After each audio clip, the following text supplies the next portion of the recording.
بسم اللہ الرحمن الرحیم۔ میں ہوں محبوب الرحمان تنولی اور آپ دیکھ رہے ہیں زمینی حقائق۔ ٹی آئی کے چیئرمین عمران خان سابق وزیر اعظم اڈیالہ جیل میں اب ان کی ملاقاتوں پر پابندی لگ گئی ہے، اور خاص کر وکلاء کو نہ ملنے دینے کی وجہ سے ایک بڑی مایوسی سی پھیل گئی ہے۔ خاص کر اس دن جب وکلاء عدالتوں کے احکامات لے کر گئے، لیکن ان کو اڈیالہ جیل سے 2 کلومیٹر پہلے ہی روک دیا گیا۔ ان کی بہنوں نے ملاقات کی، ان کی بہنوں نے آ کے سخت پیغام دیا کہ خان صاحب بڑے، انہوں نے ٹارگٹ بھی بتایا کہ کس کو لوگ تنقید کریں، کون مجھ سے ملنے نہیں دے رہا، کون نے کھل کے آ کے بتا بھی دیا۔ لیکن اب یہ بڑی ایک معنی خیز صورتحال ہے کہ ملنے کیوں نہیں دیا جا رہا۔ اب ایک طرف وہ کہہ رہے ہیں نا کہ وہ خانے وال جلسہ میں وزیر اعلیٰ پنجاب مریم نواز نے کہا ہے کہ وہ خطوط لکھ رہا ہے، خط لکھ رہا ہے، منتیں کر رہا ہے، NRO مانگ رہا ہے، اور یہ وہ خطوط کا ہی پریشر ہے جس کی وجہ سے انہوں نے ملاقاتیں بند کر دی ہیں، کیونکہ وہ جو بات عمران خان اندر رہ کے نہیں کر سکتا تھا، وہ خطوط کے ذریعے پوری دنیا تک پہنچ رہی ہے۔ اس کے وہ جو خطوط ہیں وہ اتنے مؤثر ثابت ہو رہے ہیں کہ اسے عالمی میڈیا پوری جگہ دے رہا ہے۔ وہی باتیں جو اندر رہ کے وہ کر نہیں سکتے تھے، خطوط میں ریٹن آ رہی ہیں، وہ ٹویٹر پہ آ رہی ہیں، وہ سوشل میڈیا پہ ایک پکا ریکارڈ بن رہا ہے۔ ایک تقریر ہوتی ہے یا ایک بات ہوتی ہے، شاید میڈیا ٹیگ وہ اتنی نہ ہوتی ہوگی، لیکن خط تو ایک ریکارڈ کا حصہ بن جاتا ہے۔ وہ خط میں جب انہوں نے 6 پوائنٹ ظاہر کیے، پھر اس کے بعد 10 پوائنٹ کر دیے، اور اس میں ساری صورتحال عمران خان نے واضح کر دی، اور وہ 3 خطوط لکھے۔ اس پہ آرمی چیف صاحب نے اس دن ایک تقریب میں کہا تھا کہ مجھے خط نہیں ملا، اگر ملتا بھی تو میں وزیر اعظم کو دے دیتا۔ تو وزیر اعظم نے کیا کرنا تھا، خط کو آپ نے پڑھ لیتے تو کیا ہو جاتا۔ آپ کیا دکھانا چاہتے ہیں آپ قوم کو کہ آپ خط پڑھ لیں؟ آپ سے وہ جب آپ طاقت کا منبع آپ ہیں، جب ساری دنیا کو پتہ اسٹیبلشمنٹ یہ سارا کچھ کر رہی ہے، یہ تو کٹ پتلی آ گئے، جب اس طرح کی صورتحال ہو تو آپ اس طرح کے ایک طرف وہ چاہتے ہیں کہ ٹاک پہ آؤں، تو ایک طرف جب کوئی بات کر رہا ہے، کوئی ونڈو بن رہی ہے، تو اس کو بات تو کریں، اسی بات تو سنیں۔ آپ یہی کہتے ہیں کہ مجھے موقع نہیں ملا، میں خط نہیں پڑھ سکا، میں پڑھ لوں گا، تو پھر بھی ایک بات بنتی تھی۔ آپ نے اس طرح بات کر دی، اور پھر وہ جو شہباز شریف صاحب سے تو ملاقات ہو، اس سے خط کا کیا کریں گے؟ ان سے تو جب مذاکرات کیے پی ٹی آئی نے، تو پی ٹی آئی نے اس مذاکراتی ٹیم میں سب کو آن ریکارڈ ہے، پی ٹی آئی نے مذاکراتی ٹیم نے عمران خان کی رہائی کا مطالبہ بھی نہیں رکھا۔ انہوں نے تو رہنماؤں کی رہائی کا مطالبہ نہیں رکھا، انہوں نے صرف ورکرز پہ بات کی، ورکرز کو رہا کرنے کا کہا۔ انہوں نے خاص کر کہا کہ یہ جو 9 مئی اور 26 نومبر کے جو واقعات ہیں، اس کی جوڈیشل کمیشن بنایا جائے، کارکنوں کو ریلیف دینے کی بات کی۔ عمران خان نے تو تب بھی نہیں مانگا اس مذاکرات میں بھی، یہ حالانکہ یہ کہتی رہی ہے حکومتی کمیٹی کہ عمران خان کا آپ اس میں لکھ کے دے دیں مطالبہ، تاکہ وہ بھی اس پہ بھی غور ہو سکے۔ حالانکہ وہ ایک عربہ تھا، وہ لکھوانا چاہتے تھے کہ عمران خان کی رہائی کا یہ لکھیں، تاکہ ہم پھر بعد میں پراپیگنڈا کر سکیں کہ دیکھیں یہ مذاکرات کے نام پہ NRO مانگ رہے ہیں اور عمران خان کی رہائی چاہتے ہیں۔ تو انہوں نے تو وہاں بھی نہیں کیا۔ اب اس طرح کا آپ ان کے خط نہیں پڑھیں گے تو نہ پڑھیں، اب وہ تو خط لکھتے رہیں گے۔ اس طرح ایک خط سے تو ایک نیا پریشر بلڈ اپ ہوگا، آپ کہاں تک روکیں گے؟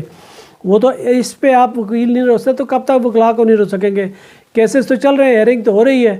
اب وہ جب بھی جائیں گے، وکلاء ادھر ملیں گے، عدالت کے حکم پہ جائیں گے، عمران خان سے ملیں گے۔ عمران خان ہو سکتا ہے کہ وہ لکھا لکھایا خط دے دیں، وہ پھر خط نکلے گا، پھر آگے جائے گا، تو خط تو لکھیں گے۔ جب آپ کو بولنے کے کب سارے راستے بند کریں گے، وہ بندہ جس کے لیے آپ بہت کوششیں کر رہے ہیں، جس کو نون لیگ یا پیپلز پارٹی کہہ رہی ہے کہ وہ NRO مانگ رہا ہے، تو اب صورتحال تو واضح ہو رہی ہے کہ NRO وہ نہیں مانگ رہا، NRO آپ مانگ رہے ہیں اس سے۔ آپ چاہ رہے ہیں کہ وہ کوئی اس طرح کا راستہ بنائے کہ ہم اس سے سیف ایگزٹ ہو سکے، لیکن سیف ایگزٹ وہ ڈیل چاہتے ہیں، وہ ڈیل وہ بندہ کرنا نہیں چاہ رہا۔ تو یہ بڑی صورتحال مشکل ہو چلی ہے اسٹیبلشمنٹ کے لیے کہ آپ ایک بندے کے خلاف اتنی انتقامی کارروائیاں کی، سابق وزیر اعظم کو کس حال میں رکھا ہوا، اس کی اہلیہ کو بالکل آپ نے قید تنہائی میں رکھ دیا ہے، خاص کر اس کے توڑنے کے لیے، لیکن وہ شخص پھر بھی نہیں ٹوٹ رہا، وہ پھر بھی کہتا ہے جو مرضی کر لیں، اب وہ اس کا مقابلہ کر رہا ہے۔ تو اب یہ صورتحال بڑی الارمنگ ہو رہی ہے۔ کب تک اس طرح کریں گے؟ ملک کی صورتحال دیکھیں، معاشی صورتحال دیکھیں، چیلنجز دیکھیں، امریکہ کا دباؤ دیکھیں، عالمی تنہائی دیکھیں۔ کب تک آپ مؤخر ادائیگی کی بنیاد پہ وہ پٹرول مانگ کے ادھر کرتے رہیں گے؟ کب تک لوگوں کی منتیں کریں گے، ادھر سے قرضے لیتے رہیں گے، ملک کو جان بوجھ کے عدم استحکام کا شکار کریں گے؟ اس پارٹی کو کب تک اقتدار سے باہر رکھیں گے جس نے 180 سیٹیں لے لی تھیں آپ کے فارم 47 کی وجہ سے، وہ اکثریت ختم کر دی گئی۔ اب ساری دنیا جانتی ہے، سب کو پتہ ہے، جو مرضی کر لیں۔ یہ اب زمینی حقیقت تو یہی ہے کہ آپ نے اسے جان بوجھ کے الگ کیا ہوا ہے، اور پھر اس پریشر کو کہاں تک لے کے جا سکتے ہیں آپ؟ جب ایک بندہ ڈٹ گیا ہے تو ڈٹ گیا ہے، اب اسے کیا ہے، بھٹو کی طرح اسے قتل کریں گے؟ اب تو اور کوئی راستہ رہ نہیں گیا۔ اب اگر وہ اس پہ قائم ہے تو اس کا یہی ایک راستہ ہے کہ اب وہ جن پوائنٹس پہ بات کرنا چاہتا ہے ان پوائنٹس پہ بات کریں۔ جو تحفظات کا اظہار کر رہا ہے وہ تحفظات دور ہوں، وہ غیر قانونی تحفظات کی بات کر رہا ہے، کوئی ڈیل نہیں مانگ رہا۔ تو آپ قانونی راستہ اگر نکلتا ہے تو اسے روکنا نہیں چاہیے۔ تو یہ خاص کر جو ایک ملاقات کی ایک اور وجہ بھی سامنے آئی ہے، وہ یہ کہ وکلاء کے ذریعے وہ 26ویں آئینی ترمیم اور بہت یہ ججز کے تعیناتی کے معاملے پہ اور بہت سارے اہم معاملات پہ کچھ اور پٹیشن کرنا چاہ رہے ہیں عمران خان، اور ان کے دستخط کروانا مقصود ہے۔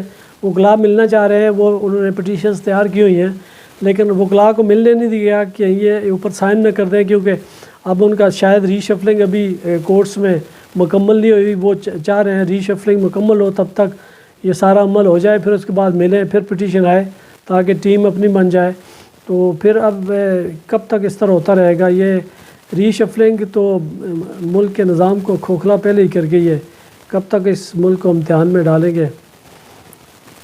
امید ہی کر سکتے ہیں کہ آپ مثبت سوچیں اور اچھا فیصلہ کریں، اور خاص کر عوام کو اور عدلیہ کو آزادی اظہار رائے اور خاص کر ان کو اپنے فیصلوں میں آزادی ہو، تاکہ عوام کو بھی ملک کو بھی ہر اس شخص کو ریلیف ملے جو انصاف کے لیے عدالتوں میں جاتا ہے۔